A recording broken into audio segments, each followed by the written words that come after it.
So, Mark, you're one of my favorite people on and off camera as well. I know, right? So the feeling is, Um, Sorry, go ahead. I said the feeling is mutual. Nice. Well, thank you. Yes. These are that's one of the things I love about our core conversations is that, and we've met long before that, but like just the friendships that I've established with people that go beyond just like on screen. Oh, what do you do? And tell me what's your favorite type of people to work with is. Like it's gone beyond that to how are you doing? What's going on with your business? How are your kids? Right? Like, Yeah, and we support, right? So exactly. I mean, the thing that we all have in common is we're Pilates teachers or we're in the industry in some capacity, and then all of the different branches from there. So, yay. yes, yes. So, Um, Pilates X. Yes. And what's that snazzy shirt you got on there? Oh, my snazzy shirt. It's my new Pussy Power shirt. Thank you for asking. So, yeah, got in my tees and tanks yesterday, or maybe it was the day before Hmm. in the mail. So I was super excited about that to be able There to you go. sport some of my brand here and some of the question asking things that people are like, wait, what? A shirt that says pussy on it is pussy. Hmm. Like, let's talk about that. Let's let's talk about that. Yeah. So your book, the are there recipes in your book? Let's see. I honestly, I feel for this Dr. Kevin Lehman, like he's gonna get like people buying this book that he thought was like dead and buried, just because we're bringing it back up. No, there's no recipes in it, but what it is, um, it's basically a book where he's talking about the importance of keeping connections, keeping intimacy going, and meeting the needs of your significant other before it comes to that moment in the bedroom. How are you setting this up throughout the day with the things that you do? Got it. Yeah. Yes. Yeah. So it just talks. I don't know like how much you subscribe to just that the philosophies around like men are just like physically attracted and they need sex and women just need emotional connection and how much that plays out for you. But that's one of those things that in kind of church circles, that's the way that sex was sold as this Yeah, I don't subscribe one-dimensional thing. to like where Yes. no, I don't subscribe to that at all. I mean, Right. yes, like a connection if you're going to engage with another person or other people. I mean, that's just one form of sex and one form of like sex for connection. And then there's sex for pleasure Yeah. and sex for procreation. I mean, a lot of them can overlap and intertwine, but not Mhm. necessarily. Yeah. So it's just Yeah. in like redefining what is like what is that? What does that mean? Like even what is the like what does the word sex mean? Like what does it mean for each person? What does it mean for people who are heterosexual? What does it mean for people who are queer? What does it mean for people who are non-monogamous? Like what does that mean for you? Right. So, but it's a universal thing, sex, Right. Right. connect that it's not, and that's what's so interesting is that even when you had said like a taboo topic, and it's something that because I've been doing this work for several years, that I forget that it's seen as something that is like, oh, you shouldn't talk about that. Where I'm like, Mhm. oh, you can't talk about sex for pleasure. It's like fucking everywhere. Like Yeah. it's like in our faces all the time, but to talk about it in an aspect of owning it for your own self, all Yes. that's what becomes taboo. Like not Mhm. dressing sexy or posting things on, social media that, sex sells and how we define our bodies, all of those sort of things. Right. Um, Right.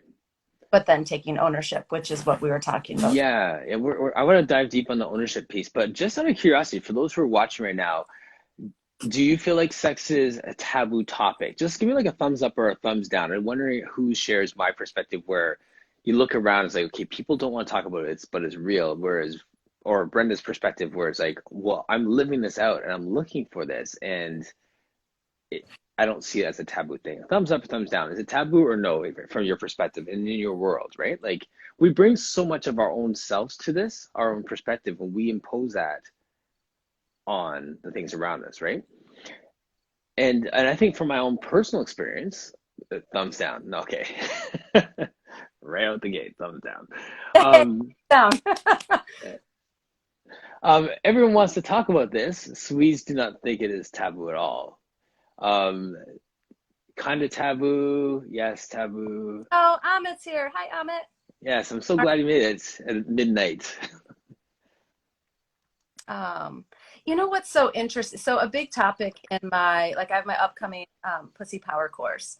Hmm, A large topic that I draw attention to are those aspects, right? The shame that we carry around sexuality, around our bodies, around our yes, around all of that. That if there's anything that's outside of what's considered the norm, right? Like sex yes, creation between someone who identifies as male and someone who identifies as female, that anything outside of that as is seen as something like, ooh, we shouldn't speak, like right.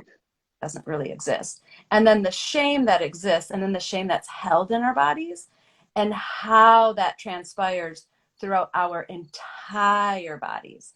That it's not Mm, this thing of that it's held within like our entire pelvic floor, and how that goes up through our central nervous system to our jaw, to our breath, to not only mm, the way that it's carried within our bodies physically, but then the emotions, and then how that transpires into all of our other relationships, most important yes, relationship with ourselves. Um, right.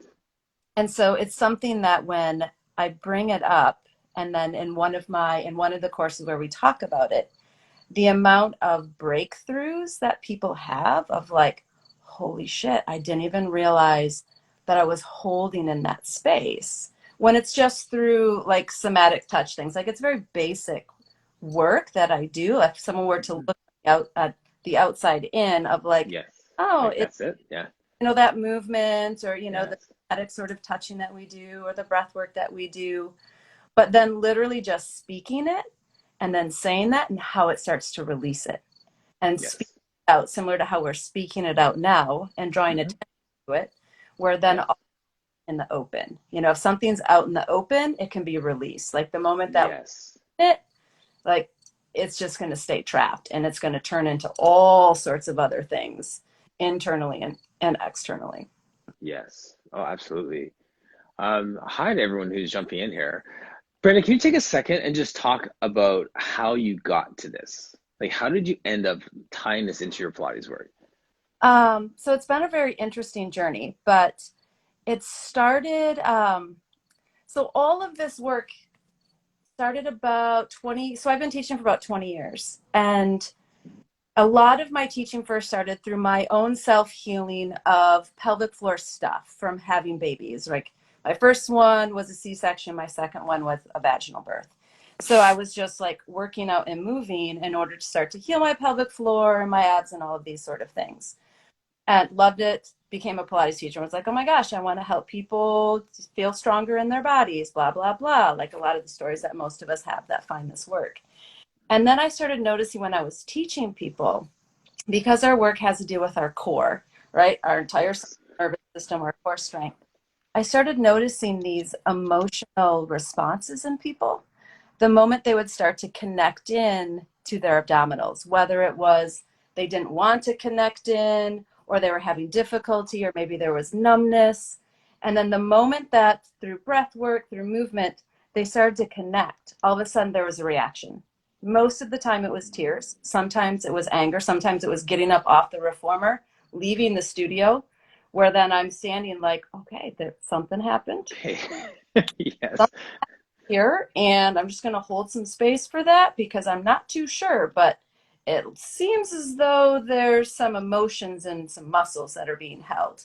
And that was Yes. out like early like 2000, where then finding resources, it wasn't really available, where like going to internet searches, or like searches of like muscle, emotion, connection, Mm, what's happening, like I need more training.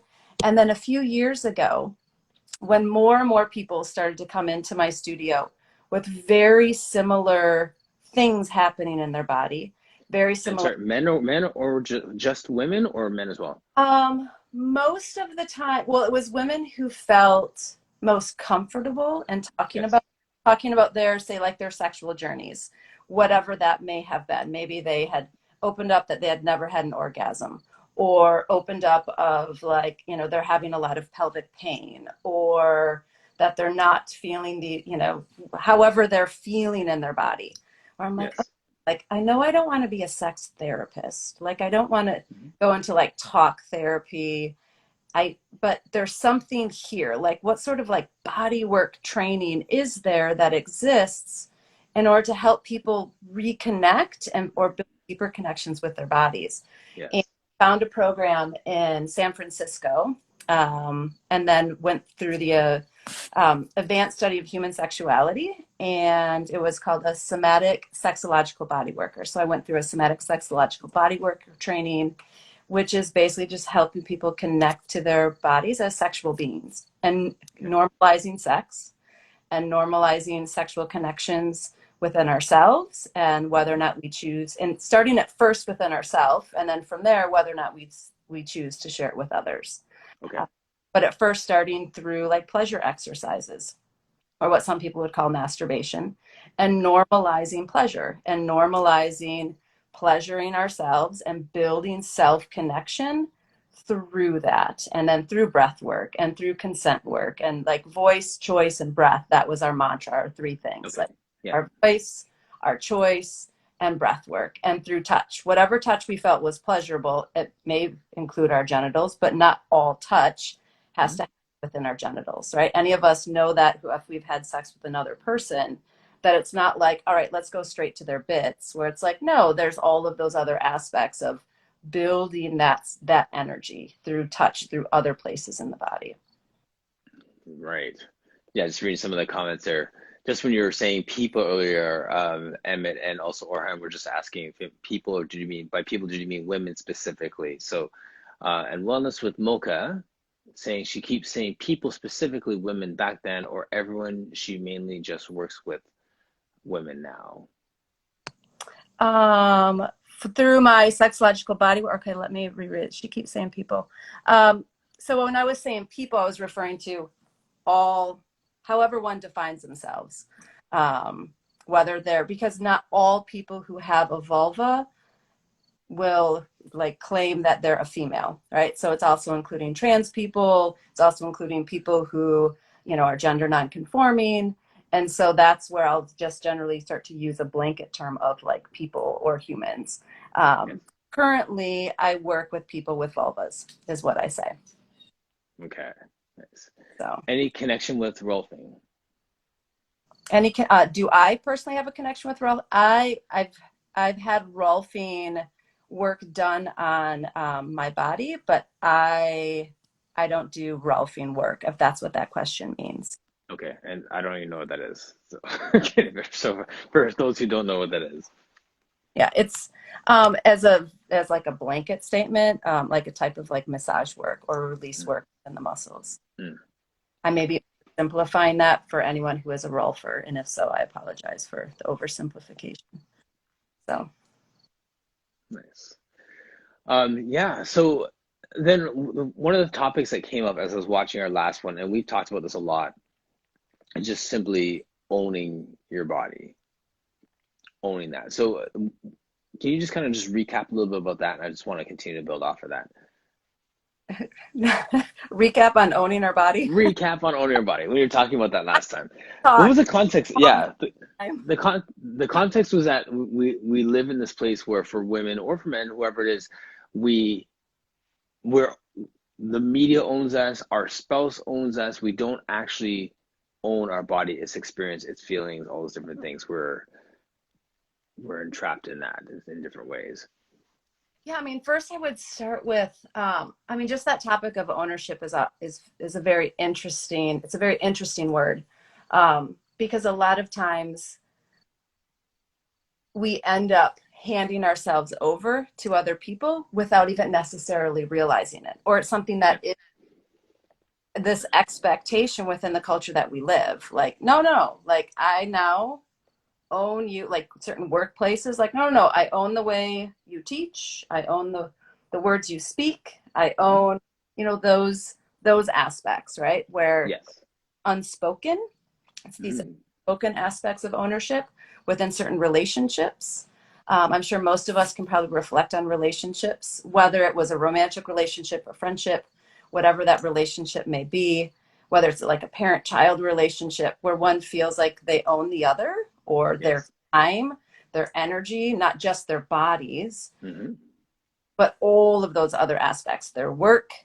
Um, but then when it comes to our bodies, it becomes a very sensitive topic and a very interesting topic, especially Right. those who are in, for a lot of people who are in like these committed long-term relationships. Um, and it's something that I've chatted with quite a few of my clients about when I've asked them, when people are coming to me for pelvic floor work. Not every Hmm. client who walks through my door do I ask them about their genitals and what their, Yes.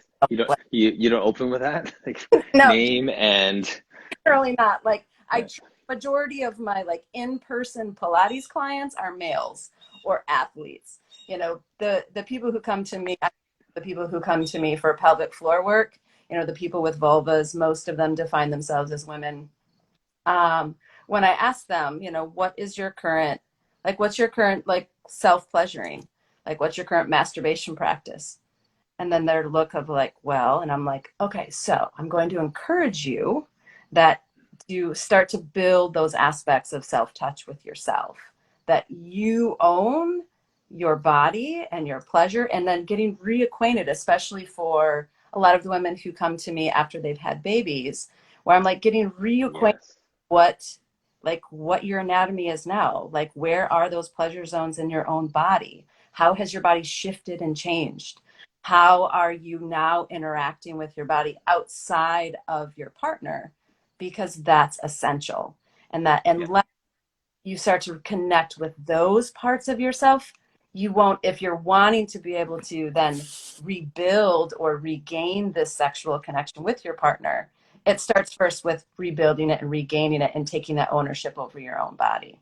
Yes, absolutely. Pleasure zones. What you just said there about getting reacquainted with those pleasure zones, that didn't even cross my mind. I think that when you start to think about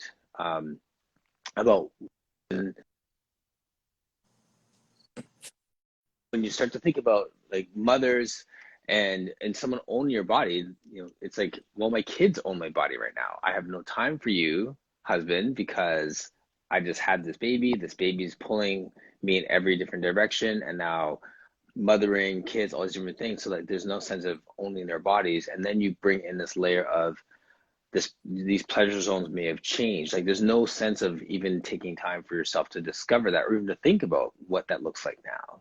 Right. Yeah. Yeah, I'm agreeing with you. Yes. From Yeah. someone who had two children, that there is an aspect of like bonding with your baby that, I mean, there's not, I mean, outside of even the conversation of, I guess we can't speak outside of the conversation of hormones, right? Because of the hormone Right. adjustments, Mhm. postpartum care is something that like within like our like US culture that it's awful. Our postpartum care is horrific um, for like women after they've had babies, and the Absolutely. care and even just the awareness and like what the body is going through and hormonally and all of the shifts and changes within the body, and then just fucking fatigue. Like who Right. wants when they're tired? Yeah. Yeah. Oh no. Right. So and whatever that, and then let alone all day by like a little human, like when you Hmm. have humans all over you, like there's an aspect of being touched out, like absolutely touched out, Yes. then coming back to like, okay, how do I take ownership over my body, Right. like Well, a body back. it's been completely desexualized all day long because these this like your breasts are dispensaries for milk and like the whole sense of that there's no sexual connection to this body, so to speak, right? From that perspective. So Yeah. Yeah, I don't know. As you're saying that, I'm listening and then I'm thinking, okay, well, you're speaking on such a technical level of pleasure and anatomy and all these things, and I think that the conversations that I have with people are more around the element of intimacy. Mm, And intimacy obviously can have sex as a part of it, but then for the couples that I'm speaking with and you know me having such a kind of high relational type right. focus, that's like, okay, well, where's the intimacy? And yeah, Yeah, and that's so this is a something that I've talked with a few different people about is like which coming back like circling back to the first thing I said of like how do you define sex? Right? Like, yes. sex just for like getting off, right? Mhm. Sex for like mutual pleasure, sex Right. for connection and Yes. right, all are valid, all are all are just are part of the whole system.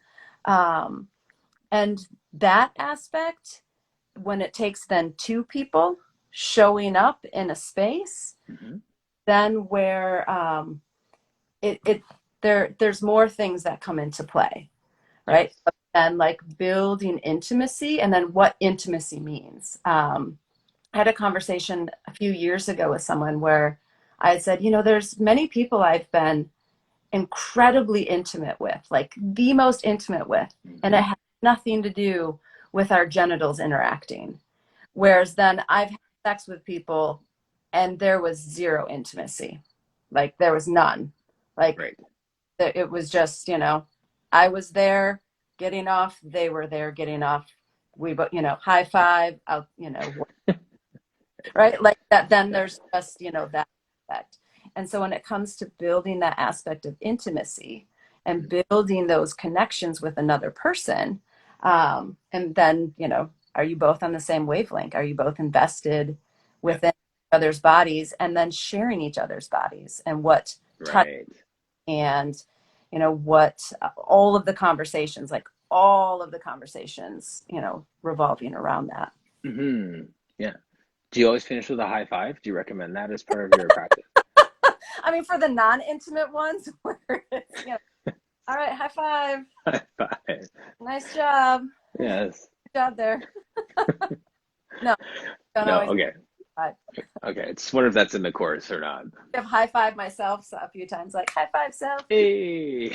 I know. I'm just for those who in the chat, like, what's if we were to put this word association with the word sex? What's the first word that comes to mind? Like connection, intimacy, pleasure. I'm just curious. I'm like what is the first thing? Because I mean, I think that does really influence how you approach this topic, right?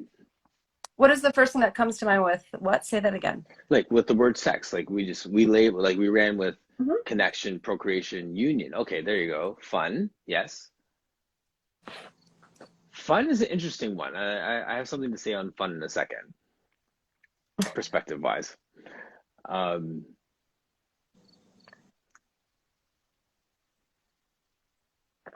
Intimacy, Fun, intimacy. pleasure, then connection. Hey, my wife is here. Hi, Alex. The first word that comes to mind is orgasm because I want, I mean, at least one, not enough. Alex, to just my wife, Alexander Reed just pulled in there. The question I just asked everyone was, when the first word that comes to mind when you say sex, what is your connection with that word? I.e., intimacy or connection or union or fun or procreation. Like you mean like not procreation for me. I'm sure she's gonna be like X's across the board. Yes. More fun because no chance for kids right now. It's funny that Michelle would say that because full disclosure, having had a vasectomy, my wife you would just be joking about the fact that that is the best pickup line ever when you have no desire to have kids. But what's the best pickup line that you've That had I have, yeah. where it's like, all right, no risk of like breeding another human. Right. Okay. Been there, done that, check. Yeah. Yes. Lots of Harvey got one too. I'm just reading this. We never had kids, so we have plenty of time for together and apart. Yes. That's and it's funny, like and first time round, like when I was married before and younger, you're like it's almost like dating in and of itself. Like you have this different prerequisite of what you want in a relationship and like how it's going to be and like to have kids and to grow a family and stuff. Second time around in relationships now in my marriage, it's like well everything's about fun and pleasure and enjoyment and taking care of the other person. Like there's no thoughts to anything else other than that, right? Like it shifted for me with those different like we're not having to go through those different life stages with someone to land at this place and have to define it. What does it look like before kids? What does it look like? Because you're having sex, but then you're also thinking, okay, well, we're eventually making a family out of this, and Mhm. then with kids, young kids in the house, okay, having a second kid, whatever, divorce, all these different life stages impact what that looks like. Right. Like Whereas, relationship, like, relationally speaking, yeah, yeah. Well, and even, I mean, the hope is that it just gets better and better as we get older and yeah, as we learn how to communicate about sex, the more hmm that we learn about our own bodies, the yes, um, expectations then that we have when we come into those spaces, or our lack of expectation that we have, or just being honest with ourselves about what our desires are and what our yeah, needs are. And yes, then that there's times in talking with young people meaning referring to people in their 20s, when sex is performance versus that it's not focused on pleasure. Like I had a conversation mm, with, so I've always spoken very openly about sex with my boys. They're now 17 and 20. And having this conversation about sex for pleasure versus, the sex education that they got in school, where it's just right, like anatomy and it was all of like based around like sex for procreation versus like sex for pleasure, yeah, sex for like the mutual enjoyment of both people involved, that it has to deal with like consent and boundaries and touch. And yes. if anything, like my boys are like over, like just hearing my boys kind of joke around about being over prepared of like, well, there's in the bathroom, make sure, like the voices that they use where I'm like, that's not what I sound like when I say, if you need some books, I have some really great books on my bookshelf. And they're like, Mom, we don't want to look at your like, your Vulvas all day. pleasure books, Mom. Yeah, We've grown up around it. And I'm like, you should appreciate that I'm openly, since a young age, talk to you about sex and not yeah, just like sex as like, there's this, this penis and vagina. Like, no, sex goes beyond that, beyond yes, what you're taught in school and beyond just what our culture teaches. yeah. So, It's too funny. My husband was fixed at 24. Fixed, excuse me. Yeah. And that was the best thing he said on our fourth date. That's so funny. Yeah. there you go. See, that goes along with what your wife had said about the best pick. Yeah, absolutely. Yeah. Absolutely. When I when I was divorced and single and I wasn't really dating anyone, and finally I started to like, I took a year just to like not think about anyone, and then finally I came back around to going on a few dates and going on a date, talking to this lady, and everything's going great. We say, let's have a second date. So that's the following, I think 2 days later we did, and we're talking, and she was maybe 2 or 3 years older than me, and she started talking about wanting to have kids, and I was like, check please, like that's I'm out, like that's right there. So that sort of thing, like yeah, I guess that would be hearing about that getting fixed would be a good pickup line for many people, except for me. Well, being open and honest about those things, right? Yes, exactly. Well, and even after when I knew I didn't want to birth any more children, that having those conversations with people, that then if I was even just casually chatting with someone and, when they were like, oh, like, well, talking about them wanting more children, I'm like, nope. And I won't hold you back from that. So you go do that Yes, because this, ain't like, happening here. won't be growing anymore within my body. Yes. So Too funny. So you're saying just communication around sex. Do you coach people on like what that looks like? What those? um, generally the work that I do, it's not within couples, it's more Hmm. in oneself. Okay. Sometimes there's things that will come up for people of but it has more to do with them, like not being able to find their words or communication around sex. If Yep. it's not necessarily like talk therapy stuff Yes. that, but more where is it being held in your body? So maybe there's like Mm. a blockage that someone is having with just like an like energetically. That's what I mean by a blockage. If we're doing Okay. breath work or movement things, that then maybe someone is feeling something within their throat, right? Like I'll get a lot of things within my throat, and it's when I'm not speaking my truth. And Really I'm like, okay, so something's happening within your throat. Like, what is it that you're not? Well, what is it that you're not speaking? What is it that you're not? interesting. Yeah.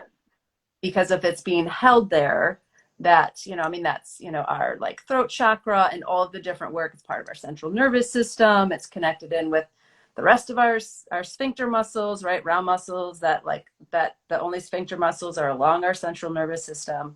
Everything's interconnected. Blah blah blah blah blah. A lot of times things will show up as pelvic floor things, and they'll start to dissipate the moment someone starts speaking their truth. And that's like the miraculous work around, Fascinating. okay, you have some pelvic floor, like I call it misfunction, not a Okay. dysfunction. Dysfunction.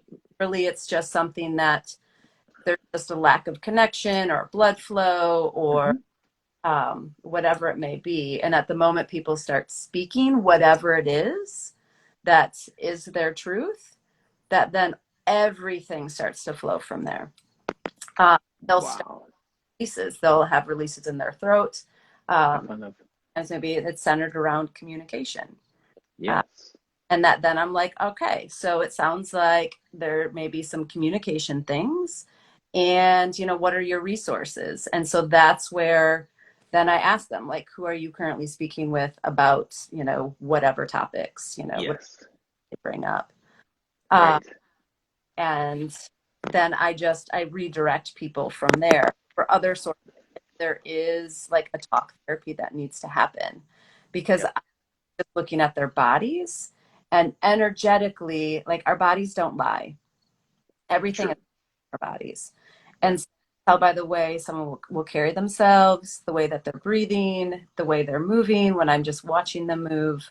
And then all of a sudden when they have those breakthroughs, then they'll start to feel like, oh my gosh, that pain left. That pain that maybe they were feeling in their lower back, Yes.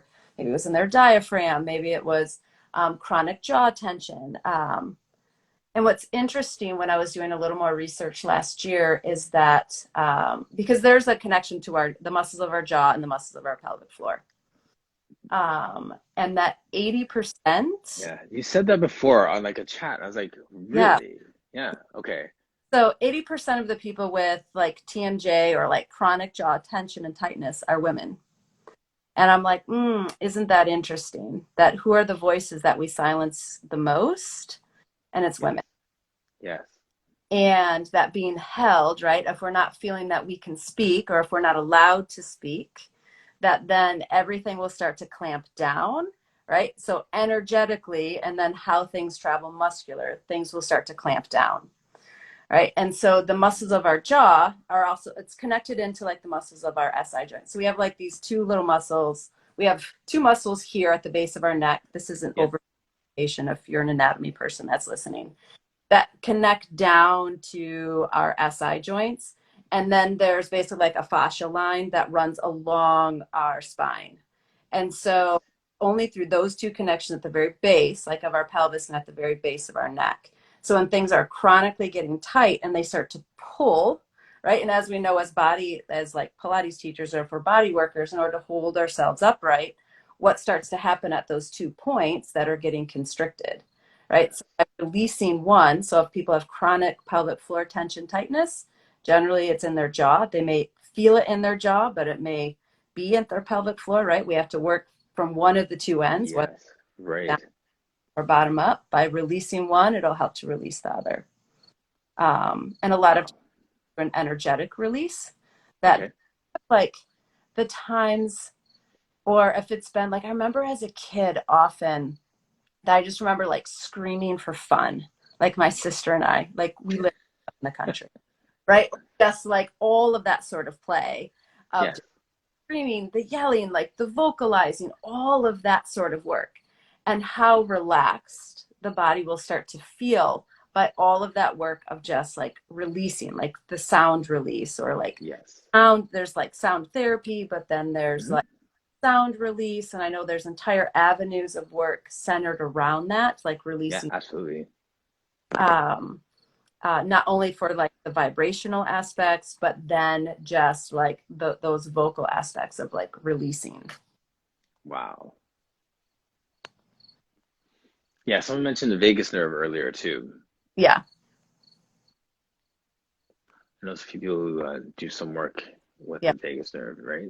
yeah, yeah, within like the vagal nerve. And so what's the more and more study that I do, the more I'm just continually amazed at how interconnected the body is, Hmm. and how we can't talk about one thing without the other. Like it's all Yes.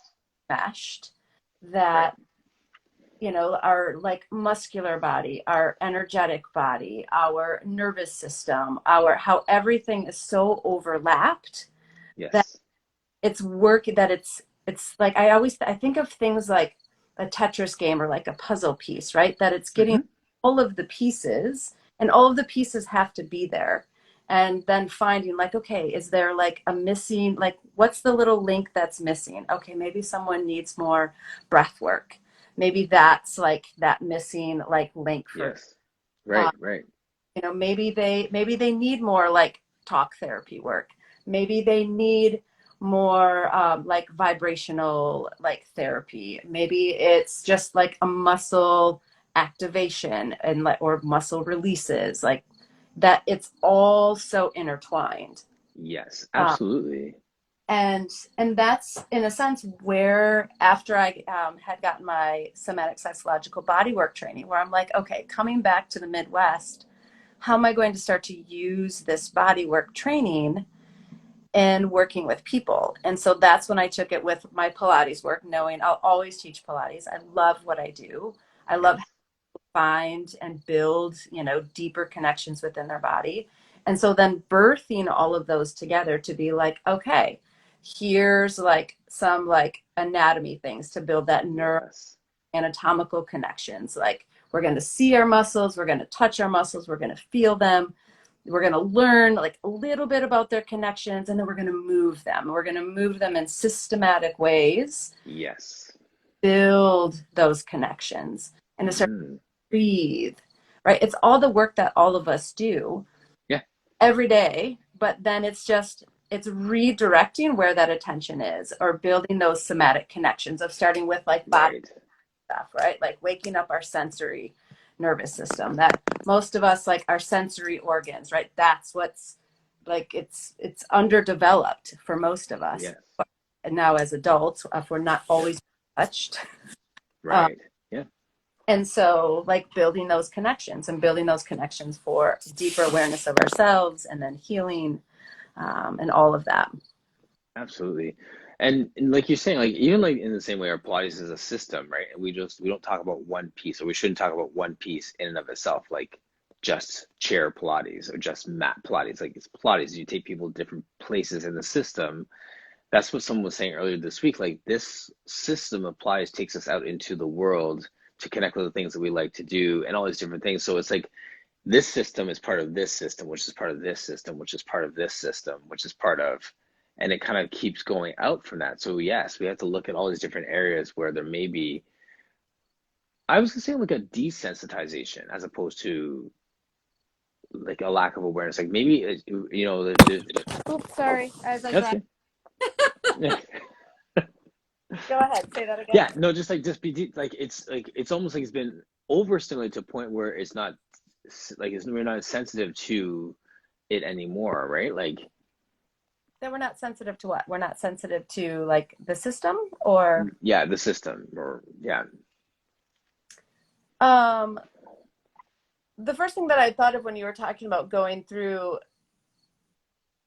all of like the system, like as, Pilates teachers, we have all of these tools uh, Yes. that we have, I mean, there is like the sort of flow, right? And there's a reason why an order for classical Pilates teachers exists, and we understand that. Um, and what's interesting is that after I had a knee surgery a couple years ago, and right, like healing like my body physically from that, and then coming back to my work, and that finding all of these where I'm like, okay, this turned into a hip pain thing, turned into an Hmm. SI joint thing, it's a neck thing, and I know the body, and I'm like, okay, where is it? And then it wasn't until I started doing more of the work around my ankle, right? Like toe corrector, foot corrector, some of like the 2x4 exercises that then, and knowing where I was like, I'm coming from my left ankle, and that's why I keep having Hmm. pain in my left hip and my Yeah. right neck. And so, but it was getting it to release. And so I was going to other body workers, and they kept going to my QL on my right side that was over firing. And I'm like, yeah, yeah, yeah, no, no, no, I know it is. But can you please look at my left ankle? I can't, you just my left ankle. Right. And they're like, yeah, but I'm like, just please listen to what I am telling you. So the fact that I had to, even in those circles, like fight to have people listen to me, to be like, no, I know my, Yes. please just adjust my left ankle and I can take care of the rest. And so it was in those adjustments of like my left ankle, that was, contributing to just all of the different layers that then I could come Yes. home, do my work, and then I'm like, got it. Okay, I got everything else to click back into place. Yes. But it was only through like knowing my body and Yes. like fighting for, in a sense, again, taking ownership over my body and having people, Right. I just need you to do this. I Yes. just do this. And then let me get up and walk around, and everything I know it's going to come back into place. And yeah, it'll No. realign. Yes. Absolutely. So here some of the comments that came through.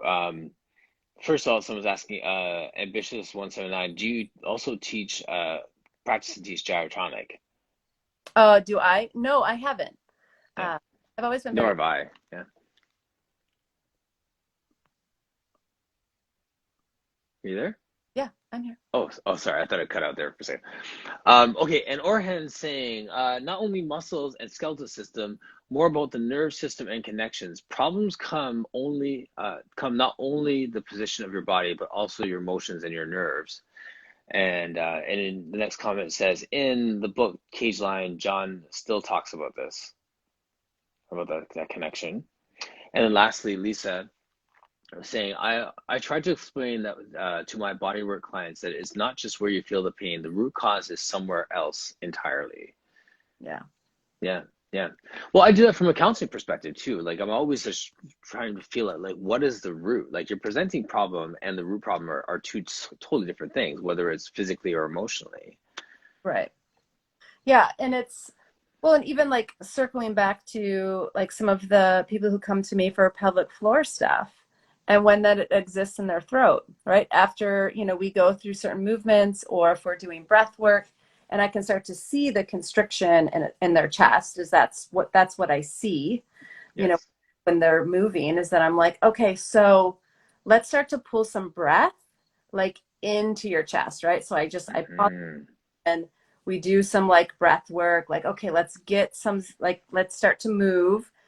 And then when they're like, okay, now try to pull the breath to the back of their throat, and they're like, oh my God, I literally feel like I'm choking. I'm like, all right, let's do some jaw work, right? So Yes. Yeah. jaw stuff. And I'm like, but then from my background of doing like energy work things, and I'm like, okay, there's some stuff happening here. And Yes. more intuitively, I'll just let them know, like, it's not for me to decide for them, Hmm. right? It's just, it may be like, there may be some things that you're not speaking that you need to speak. And then generally for them, Yes. holy fuck, yeah, there's a lot there, right? As their eyes are welling up, Hmm. like, take that. Like, it's not like, I'm not here like diagnose. I'm just here to hand off information to help people build a bit more connections with themselves and deeper, Yes. like be aware of But that. yeah, but it almost sounds like it's like the parallel of like a functional movement screen, but for your emotions. Like you just take them through different movement patterns, and you're like, oh, okay, that's not as simple as you thought it'd be on that side of your body. Let's look at that. Like, Yeah, you, like a lot of things that it can just be as simple as that. Um, or for those who, within like different like Eastern medicine practices, right? Like our right side is our yang side, our left side is our yin side, right? Like our right right? side, that, is more of our like what we put out and, our like go get them. And then our yin side being our emotional side. Yes, That most women are super fucked up on their left side, right? So that most yeah, women, I don't know, it's really weird. Just my whole left side doesn't work. And I'm like, well, is there something like happening with your emotions? Like, yeah, yeah, right? Or someone's like, God, I just always have this chronic neck thing. Like, but beyond the culture that we're in of everyone working from home and sitting hunched over right. computer, beyond that, where they're like, no, I've always just had it. It's just this thing where I'm like, okay, well, there may be some jaw things, there may be Right. some things, some other things happening. Here's Yeah. maybe avenues to start to look if it's chronic and if it's something Right. did for multiple times from a physical level, Yeah. other like energetic work. Yes. That's okay. So then, thanks, Hassan. Keep it up, guys. New background. Yeah, this is the background of me working from home. Um, so now, a lot of what you said, how do I translate that to working with men? A lot of what I said about like pelvic floor work or Well, whether the pelvic floor work or the breathing, or just like, is there something like, a tightness in the neck on certain side? Are there certain kind of telltale signs in the work that you see when you're just like working with men that would be different than what you see when you're working with women that point to um no, misfunctions? I'm very sensitive. Like I've had a few men that have reached out to me just via social media about some pelvic floor things. Hmm. And that if anything they've asked, they're like, have you ever thought about teaching like pelvic floor based workshops or this sort of work for men? And I said, I have, but there's so much sensitivity based around that because there's so much of men's masculinity that's directly connected to their genitals and specifically around pelvic floor work that then has to deal with like not being able to maintain an erection. And Right. so for me, having those like I've worked with some of like when I've gotten closer with maybe some of like my male friends or male clients, and those things have Yes. come up, that then we're able to just talk about it in a session and then just kind of address like some different breath work, some different work centered around that. Right. Um, but to teach it in like workshop based things that I currently um, I don't want to say I don't feel equipped. It's currently not the practice that I'm wanting to do is to Yep. build work around the sensitivities Hmm. because there's so much, right? There's so much Right. unpack there just from a cultural standpoint of then what our expectations are of men and then how they feel about their genitals and then performance things and sex-based things that for me I'm like So many different layers. taking on the vulvas, right? Like that's passionate about and there's a lot there. There's a lot there of women with like shame and owning our sexual bodies and owning sex for pleasure, like Yes. currently where my practice is, and that's currently where my passion is. uh, Yes. Do that. Yeah, exactly. I mean, I think at no point do we have to, I mean, I'm sure we all get that in some area where we're like, okay, you're so good at this, you should be doing this too. It's like, but I don't wanna. like I will set up a session individually with a male who is open to having that conversation about their bodies Yeah. and able to be like, all right, great, because I hold no like that's where most people are like, Brent, I feel so comfortable talking to you about my body because you don't shame it. You don't expect me to be a certain way. I'm like, no, it's our bodies. We live in them. If this is, like we all present ourselves in different ways. And Yep. so here to help you build a deeper connection with your body. So let's talk about that. Yeah. Talk about how to engage your pelvic floor. What is it? How it's interconnected in with our pleasure anatomy, which generally isn't spoken about. Most people are just like, hey, here's our muscles. Where I'm like, yeah, but then there's also our whole like erotic body system that is there. And so we can't talk about one without the other. Okay, so can you talk about that here for a minute? Yeah, I can talk about anything with you. Yeah, of course. Um, Sorry, just gonna read Orhan's comment here. So one of my male clients asked me one day, and I started to work out more after that day. And he said he was around 50 years old, 55 years old. I wouldn't talk specifically, but if he asks, I'm very open to talk about it. Right. And like there are so many layers of shame and comfort and all those different things that come with that. Um, yeah, I want to hear you talk about just the pleasure anatomy real quick and also break down your course. Like actually, let's just jump right to the course. Give me the elevator pitch on your course. Oh, What it's about, and just like, yeah. yeah. So it's my Pussy Power course. It's a 5-week workshop. So it's every Wednesday, 12:30 to 2 p.m. So it's an hour and a half.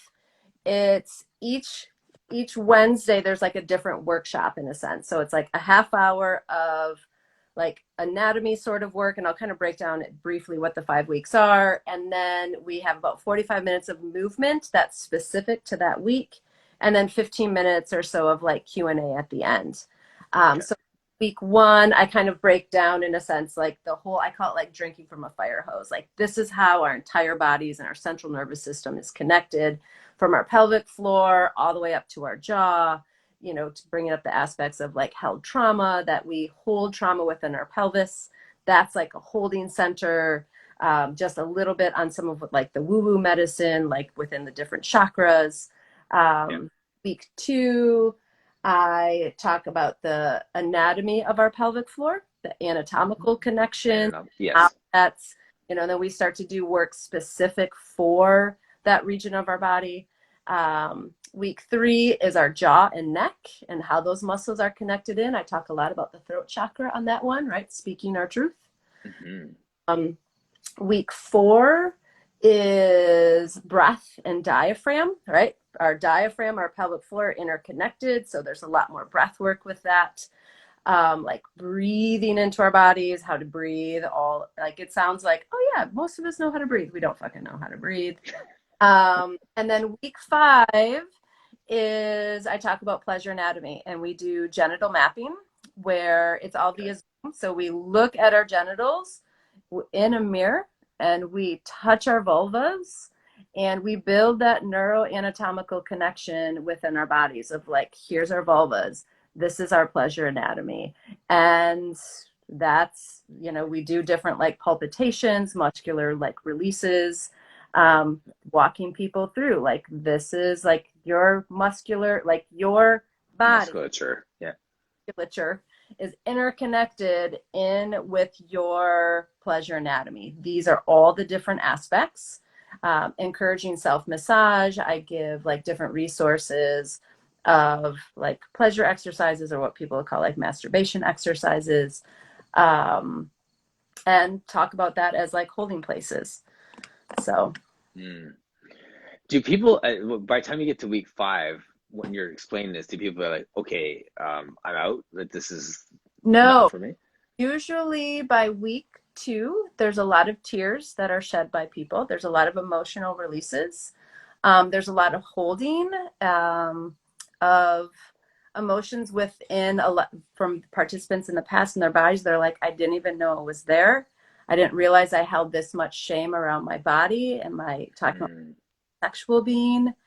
And that for people after at the beginning some people feel like I'm gonna feel like really squeamish or like looking at my vulva, right? Like everyone can turn off their Zoom cameras, like we're not like showing our pussies up to the screen, Yes. but that by then most people are very open and wanting to have that community to start to talk openly about like here's our bodies, like take Yes. ownership over your body. It's part of who you are. You should know what your vulva looks like. You should know the pleasure zones of your vulva. You should know all of these things. And that then there's times where if there's shame wrapped around, if someone doesn't know, where I'm like, this is why we're here. That's why we're here. Yeah. We're exploring all of these connections. And then I connect everyone just on a private Facebook group that's in just this class for like Q&As. So then you Okay. can this little, so it's just what if there's, the 20 participants, it's just those 20 people. And then, everyone can have their little community. If they're like, okay, I did this homework, how do I feel? Right? Like breathing exercises. If I'm like, okay, here's some great ways this week to start to incorporate breath into your work. Like here's Wow. Yeah. start to, in a sense, like meditate on. I know that word is sometimes overused, but really like process through, like where are you Yes. holding? What are you not speaking? Um, Right. for a lot of women have a lot of breakthroughs is when I talk about Wow. chakra. That's amazing. That's the breakdown. Yeah. That's awesome. Um, any questions from people in the comment section? I'm just like, oh, and also why the name? Like the name, like why the crass name for our course if you're trying to get people to open up about this stuff? Oh yeah, because it's totally owning our own body. Like it's retaking ownership over the word pussy because it's I'm all about redeeming words. All about redeeming words. Yes. that. Um, and like claiming it for myself where I'm like, yeah, it's not a swear word, right? Just like saying vulva or vagina isn't a swear word, right? And most people, I don't want to say most people, that's so not true. Um, it's more common to hear that, right? From like vagina monologues, things like that, of Yes. like normalizing that sort of like word, but then reclaiming pussy as well, where it's like, no, this is how I define my genitals. And this is the word that I use. Someone else may not use that word, totally fine. But then reclaiming that as this source of power, like, no, it's mine. And this is the, where the whole pussy power came from. Love it. I That's do. great work. I, I mean, it's great. I mean, I think that yeah, ever since we started talking about this, I'm like, good for you. Do that. That's awesome. I wish I could connect all of my clients to it. And yeah, yeah, thank you. Thank you. yeah, Yeah, that first conversation we had at the Starbucks in Toronto yes. when you were I was like, like, that word.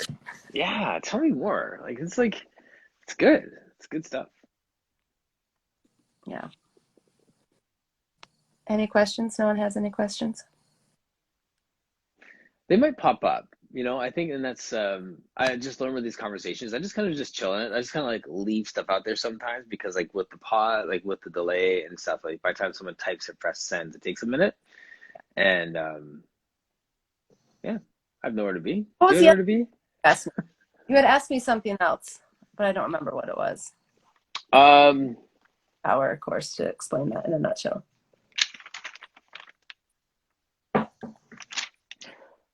no, but no, I wrote down one of the things that you said earlier, just about like you are not broken. Like I think that's part of like that's just a message for us to just hear that we're not broken because we don't have all this stuff together. Right. Yeah, it is this interesting, or um, I've had women who are in my workshops in the past who thought their bodies were broken because they were not able to have a vaginal orgasm. And so, in listening to them and this heartfelt, explanation, I was like, okay, so why do you want to have a vaginal orgasm? They're like, well, um, because I think my body should. And I'm like, okay, so, but who's telling you that?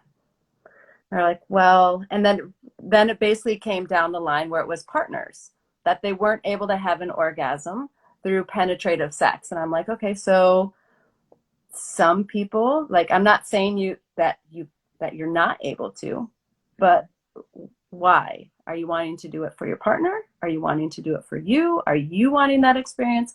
Are they wanting that experience?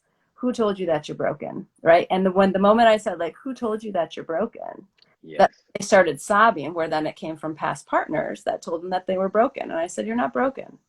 Mm. Like if it's something that you want, then here's some exercises. They may help, but do it for you. Don't do it for your partner. If it's an Right. experience you're wanting, own it for yourself.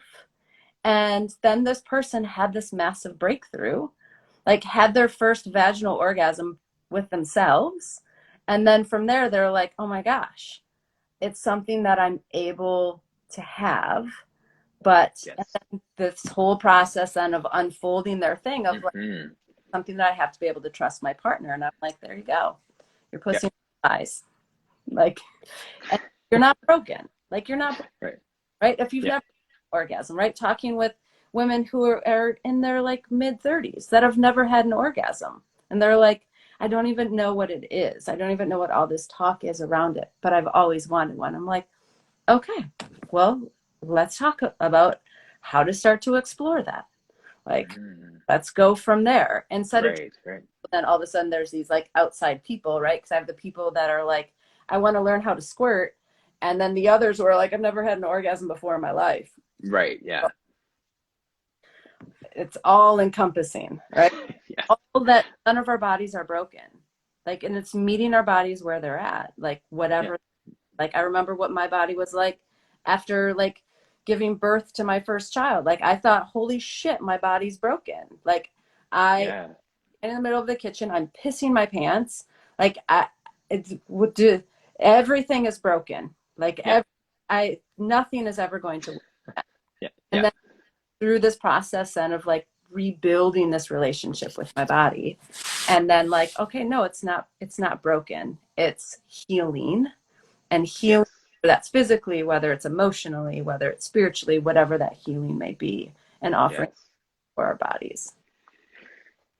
That's amazing. So good.